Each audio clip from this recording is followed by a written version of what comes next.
हम सभी के मन में कभी न कभी ये ख्याल आता है कि हम हिमाचल, कश्मीर या ऐसे ही किसी पहाड़ी ठंडे इलाके में जाएं और वहां पर छुट्टियां बिताएं, या वहां की वादियों और हरे भरे जंगलों को अपनी आंखों में भर ले, वहां के मौसम का मजा उठाए। पर क्या हो अगर मैं आपसे कहूं कि सुबह के समय अपनी खूबसूरती से इंसानों का दिल और दिमाग चुराने वाले जंगल रात के समय किसी भी इंसान की जान लेने से पीछे नहीं हटते।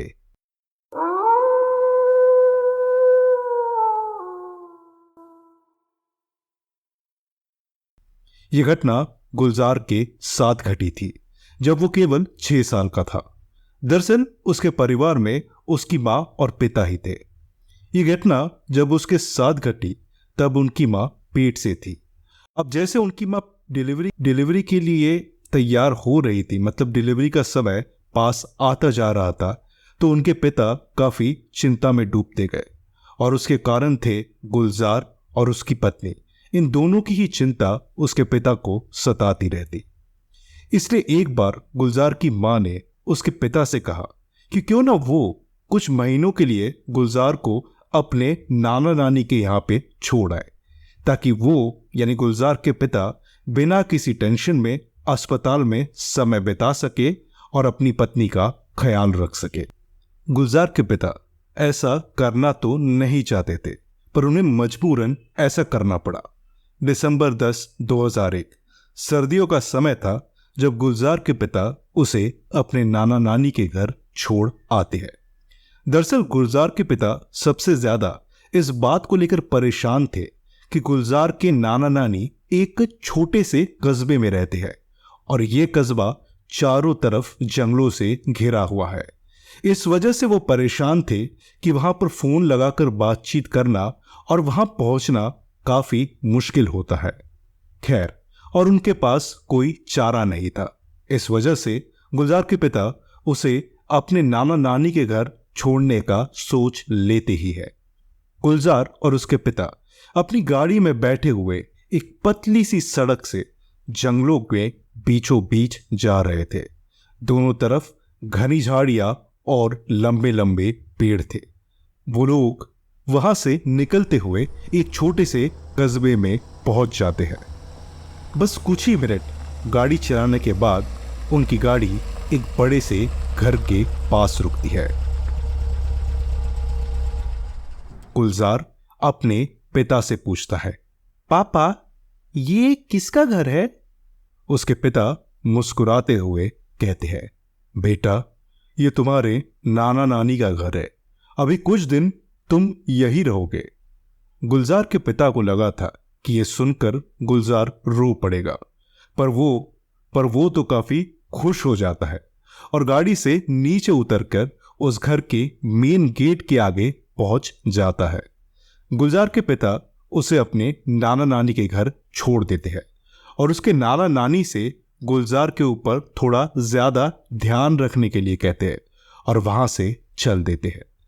अब हर किसी के नाना नानी अपने नाती को खूब प्यार तो करते ही है, और गुलजार के नाना नानी भी कुछ अलग नहीं थे। उसकी नानी गुलजार का मनपसंद खाना बनाती और खूब खिलाती उसे, और उसके नाना जब भी वो बाहर जाते तो लौटते वक्त उनके हाथ में कोई न कोई छोटा या बड़ा खिलौना जरूर होता। बस एक बात थी जो गुलजार को खटकती थी। वो ये थी कि गुलजार के नाना नानी शाम के 6 बजे के बाद उसे घर के बाहर कदम तक नहीं रखने दे देते। और हद तो तब हो गई जब उसके नाना नानी खिड़कियों को और छत पे जाने वाले दरवाजे को भी बंद कर दिया करते थे। गुलजार अपनी नानी से खूब लड़ता झगड़ता है, पर उसकी नानी उसे बाहर नहीं जाने देती। अब ऐसे ही कुछ हफ्ते बीत जाते हैं और गुलजार के कुछ उसकी उम्र के दोस्त भी बन जाते हैं। गुलजार सुबह सुबह उनके साथ खेलने चला जाता और शाम तक घर में वापस आ जाता। अब बच्चों का मन तो चंचल होता ही है। हमारे लिए यानी बड़ों के लिए जिस बात का कोई महत्व तक न हो, उनके लिए पता नहीं वो बात कितनी दिलचस्प होती है। गुलजार के मन में ये बात खटकती रहती कि उसके नाना नानी उसे शाम के बाद घर के बाहर क्यों नहीं जाने देते। बाहर जाना तो दूर की बात, वो सारी खिड़कियों और दरवाजों को बंद क्यों कर देते हैं। इस सवाल का जवाब जब गुलजार अपने नाना नानी से नहीं पाता है तो वो सोचता है कि ये जवाब वो अब कहीं और से ढूंढेगा। एक बार गुलजार अपने दोस्तों के साथ बैठा हुआ था और वो सभी भूतों की बात कर रहे थे। तभी गुलजार अपने नाना नानी के बारे में अपने दोस्तों को बताता है कि कैसे उसे घर के बाहर नहीं देखने दिया जाता और शाम होते होते घर को पूरी तरह से बंद कर देते हैं। गुलजार के दोस्त को यह बात सुनकर बहुत आश्चर्य नहीं हुआ और उनमें से एक दोस्त कहता है, मेरे माँ पापा भी ऐसा ही करते हैं, पर मैंने सुना है कि रात के समय जंगल में आग के बड़े बड़े गोले दिखाई देते हैं जो कि बहुत ज्यादा सुंदर होते हैं और अगर उन्हें आवाज लगाओ तो वो शायद अपने पास भी आ जाते हैं। इसीलिए रात को जंगल की ओर नहीं देखना चाहिए। वैसे भी गुलजार, तुम्हारा घर चारों तरफ जंगलों से घिरा हुआ है और इसीलिए शायद तुम्हारे नाना नानी ऐसा करते होंगे और तुम्हें बाहर देखने से मना करते होंगे। गुलजार अपने दोस्तों की बात सुनकर बड़ा चौंक जाता है और उसे इन आग के गोलों में बहुत दिलचस्पी होती है, पर अब वो कुछ बोल नहीं सकता था क्योंकि अब शाम हो चुकी थी और उसके घर जाने का समय भी हो चुका था। गुलजार शाम होने से पहले घर वापस आ जाता है और खाना खाकर अपने नाना नानी के साथ सो जाता है। अब गुलजार था तो एक छोटा सा बच्चा, इसलिए वो ये सोचता है कि नाना नानी के सो जाने के बाद वो खिड़की खोलकर उन सुंदर आग के गोलों को एक बार देख लेगा और फिर वापस सो जाएगा। पर उसे क्या पता था कि वो उसकी जिंदगी की सबसे बड़ी गलती होने वाली है। रात के 1 बज रहे थे, कानों में झिंगुरों की आवाज आ रही थी। गुलजार के नाना सो चुके थे और उसकी नानी भी सो चुकी थी। गुलजार धीरे से अपने बिस्तर से उठता है और अपने कंबल को बगल में रख देता है। उस कमरे में जहां गुलजार सोता था वो एक छोटा सा कमरा था। उसमें एक खिड़की थी जिसे गुलजार हर रोज सुबह खुला हुआ देखता। वो खिड़की पीछे एक बड़े से मैदान में जाकर खुलती और मैदान पीछे घने जंगल में जाके दिखाई देता था। लंबे लंबे पेड़ और बर्फ से ढके हुए रास्ते सुबह काफी सुंदर दिखाई देते थे। गुलजार धीरे से उस खिड़की की ओर बढ़ता है और उस खिड़की को खोल देता है। उसे अपने चेहरे पे एक ठंडी हवा का झोंका महसूस होता है और उसका पूरा बदन कपकपा जाता है। वो खिड़की से मैदान की ओर देखता है तो पाता है कि रात के समय ये नज़ारा कितना भयानक था। काली अंधेरी सुनसान मैदान और लंबे लंबे घने पेड़ जो कि बर्फीली हवा में सरसरा रहे थे, जिसकी आवाज़ इस पूरे सन्नाटे में गूंज रही थी। गुलजार काफ़ी देर तक उस खिड़की के बगल में बैठा रहता है और अब बर्फ भी पड़ना शुरू हो गई थी तो ठंड बढ़ती जा रही थी। अब क्योंकि ठंडी हवा कमरे के अंदर आ रही थी, इस वजह से गुलजार को ये भी डर था कि कहीं उसके नाना जी उठ न जाए और गुलजार को खिड़की के पास रात के समय न देख ले। वो खिड़की को बंद करने ही वाला होता है कि वो देखता है कि दूर कहीं नीले रंग का कुछ प्रकाश दिखाई दे रहा है। गुलजार उसे देखते ही रह जाता है। वो अच्छे से देखने की कोशिश करने लगा कि जंगलों में पेड़ पौधों के पीछे ये हल्की सी नीले रंग की रोशनी क्या है और उसे ये कैसे दिखाई दे रही है। गुलजार न जाने कितने घंटों तक देखते ही रहता है और ऐसा लग रहा था जैसे उस चीज ने गुलजार को लुभा लिया हो। और पता नहीं कैसे उसके मुंह से अचानक एक आवाज निकलती है, रैनचौक। और इतना कहते ही वो आग का गोला गायब हो जाता है। गुलजार थोड़ा घबरा जाता है। उसे समझ नहीं आता कि उसने अभी अभी अपने मुंह से क्या बोला है, और फिर उसकी आंखों के सामने अंधेरा छाने लगता है। वो अपने पैरों पे खड़ा नहीं हो पा रहा था और वो बेहोश होकर जमीन पर गिर पड़ता है। जब गुलजार की आंखें खुलती है तो वो अपनी नानी के गोद में होता है। सुबह के 7 बज रहे थे और उसकी नानी उसे सहला रही थी। जैसे ही उसकी नानी देखती है कि गुलजार को होश आ गया है, वो तुरंत नाना को आवाज लगाती है और गुलजार से पूछती है, बेटा, तुम्हें कल रात क्या हो गया था? तुम खिड़की के पास रात के समय क्या कर रहे थे? अब गुलजार अपनी नाना और नानी से बात को छुपाते हुए कहता है कि वो रात को पानी पीने के लिए किचन में गया हुआ था और जब वो वापस आया तो उसके कमरे की खिड़की खुली हुई थी। वो कमरे की खिड़की के पास उसे बंद करने के लिए गया और उसका पैर फिसल गया। वो जमीन पे गिर जाता है और बेहोश हो जाता है। उसके नाना नानी गुलजार को आराम करने के लिए कहते हैं और वो ये सोचते हैं कि शायद वो रात को खिड़की को अच्छे से बंद करना भूल गए होंगे और बाहर की तेज हवाओं ने उस खिड़की को खोल दिया होगा। गुलजार के नाना नानी अपने दिन भर के काम में लग जाते हैं और गुलजार अपने खिलौने के साथ खेलने लगता है और जल्द ही रात हो जाती है। गुलजार को ऐसा लगता है कि उसे हर वक्त कोई देख रहा हो। बड़ा ही अजीब सा महसूस कर रहा था वो, पर वो इस बात पे कुछ ज्यादा ध्यान नहीं देता है। रात को खाना खाने के बाद वो सोने के लिए नानी के पास चला जाता है और उसके नाना अकेले उस कमरे में सोने जाते हैं जहां पे वो खिड़की बनी हुई थी। रात के 1 बजे करीब जब उसकी आंख खुलती है तो वो देखता है कि उसकी नानी बिस्तर पे नहीं है। वो अपनी नानी को आवाज लगाते हुए कमरे के बाहर जा रहा होता है तो उसकी नजर किचन में ही पड़ती है और वो देखता है कि किचन में उसके नाना नानी दोनों ही बहुत घबराए हुए खड़े हैं। उन दोनों को देखकर गुलजार तुरंत पूछता है, क्या हुआ नानी, आप इतनी घबराई हुई क्यों है? इससे पहले कि उसकी नानी कोई जवाब दे पाती, नाना जी जोर से कहते हैं, तुम दोनों वापस कमरे में चले जाओ और कमरे को अच्छे से अंदर से बंद कर लो। उनकी आवाज में काफी डर और गंभीरता थी। उसकी नानी उसे पकड़कर तुरंत अपने कमरे में ले जाती है और कमरे को अंदर से बंद कर लेती है।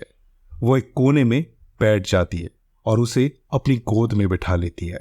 गुलजार धीरे से अपनी नानी से पूछता है, क्या हुआ नानी? मैंने नाना जी को ऐसे कभी बर्ताव करते हुए पहले तो नहीं देखा है। इसका जवाब देते हुए उसकी नानी उसे पूछती है कि क्या उसने पिछली रात को खिड़की खोलकर बाहर कुछ देखा था या नहीं। और इस बार गुलजार सब कुछ सच सच बता देता है।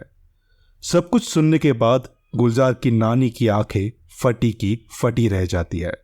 गुलजार की नानी उसे बताती है कि हर रात जंगलों में आग के गोले नहीं रैंचोक होते हैं, जो कि अगर किसी आदमी को अपना नाम पुकारते हुए सुन ले तो उसके पीछे पड़ जाते हैं और इसीलिए हम तुम्हें रात के समय जंगलों की ओर देखने से मना करते थे और खिड़की और दरवाजों को बंद कर दिया करते थे।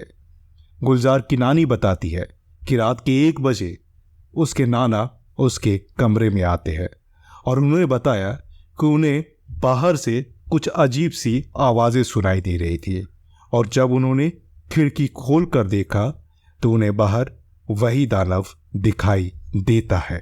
वो घबरा गए और तुरंत खिड़की को बंद कर देते हैं।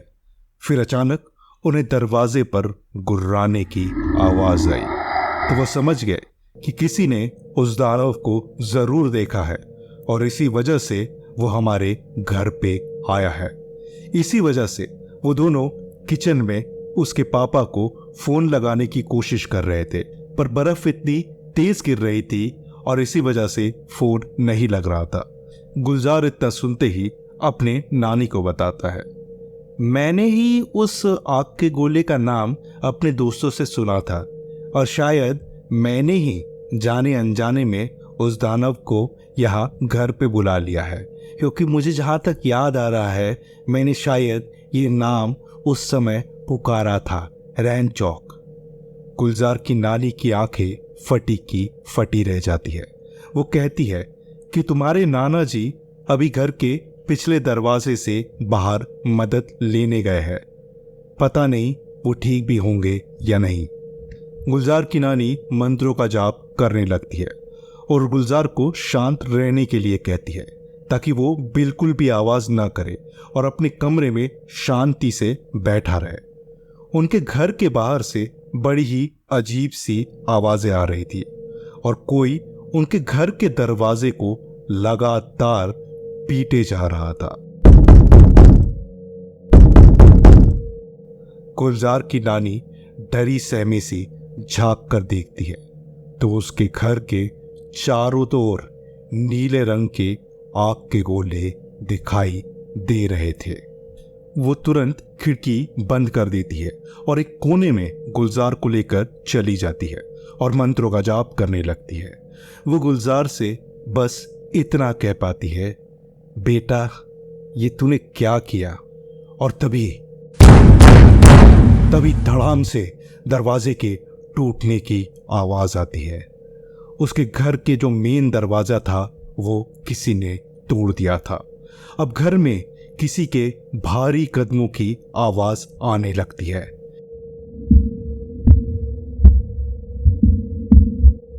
पहले वो आवाज किचन की ओर बढ़ती है और फिर धीरे धीरे उसी कमरे की ओर बढ़ने लगती है जहां पे गुलजार और उसकी नानी बैठे हुए थे। वो काफी घबरा जाते हैं और अपनी आंखें बंद कर लेते हैं। अचानक उन कदमों की आवाज आना बंद हो जाता है और अब उसे अपने गाल पर हल्की सी जलन महसूस होने लगती है। वो झट से अपनी आंखें खोलता है और गुलजार पाता है कि उसकी आंखों के ठीक सामने वो दानव खड़ा हुआ था।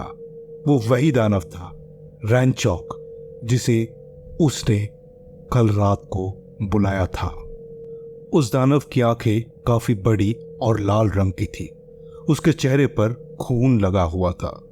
उसके बड़े बड़े दांत थे और उसकी त्वचा का रंग पूरी तरीके से लाल था। वो अपना विशाल मुंह खोलता है और उसका जबड़ा काफी बड़ा था, इतना बड़ा कि किसी इंसान को एक ही बार में खा जाए। वो अपनी जीभ बाहर निकालता है जिससे कि खून टपक रहा था और गुलजार देखता है और चौंक जाता है। गुलजार देखता है कि उसके मुंह के अंदर उसके नाना जी का कटा हुआ सर था। वो दानव जोर जोर से चिल्लाने लगता है, पर गुलजार की नानी और जोरों से मंत्रों का जाप करने लगती है और अपने देवभूमि को, अपने भगवान को याद करने लगती है। अब वो दानव अपना बड़ा सा मुंह बंद कर देता है और जैसे ही वो ऐसा करता है, हड्डियों के टूटने की आवाज आती है।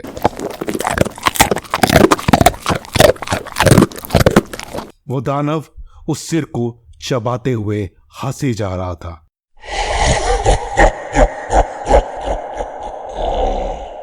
और तभी गुलजार की नानी जोर जोर से उन्हीं मंत्रों का जाप करने लगती है और आखिरकार गुलजार ने कुछ ऐसा सुना जिस शब्द को वो जानता था, और वो शब्द था रैनचौक।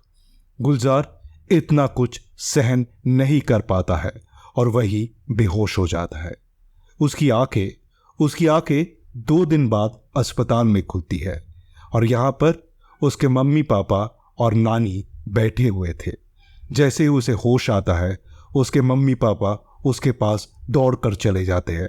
गुलजार की माँ रोने लगती है और गुलजार को अपने गले से लगा लेती है, लेकिन गुलजार अपनी माँ से सिर्फ एक ही सवाल पूछता है कि नाना जी कहाँ पर है। इतना सुनते ही गुलजार के पापा के आंखों से आंसू आने लगते हैं और वो ये कोई जवाब नहीं दे पाते। गुलजार की माँ उसके पास जाती है और उनके सामने अपने छोटे से बच्चे को रख देती है। गुलजार के नाना जी अपने नाती को बचाने के लिए अपनी जान दे देते हैं। इस हादसे के कुछ महीनों बाद गुलजार की नानी भी गुजर जाती है और उस घर को उन्होंने खाली छोड़ दिया। दरअसल कश्मीर और हिमाचल के पहाड़ी इलाकों में रैंचोक नाम का एक शैतान रहता है।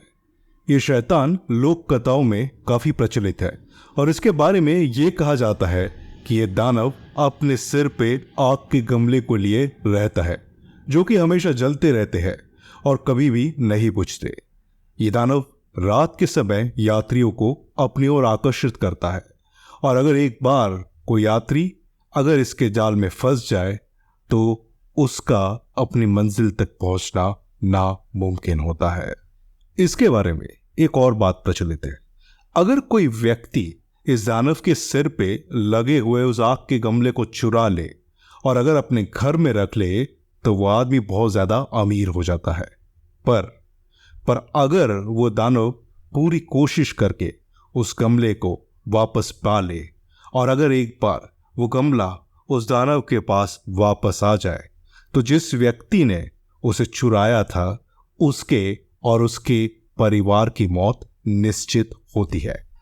लोक कथाओं की मानी जाए तो रात के समय खिड़की से और घर की छतों से अगर आपको कहीं दूर जंगल में कोई रोशनी या फिर कोई आग का गोला चमकता हुआ दिखाई दे तो उसकी ओर ना देखना चाहिए और गलती से भी उसकी ओर रैंचोक शब्द को बिल्कुल भी नहीं कहना चाहिए, क्योंकि अगर आप ऐसा करते हैं तो आप अपनी मौत को खुद बुला रहे होते हैं।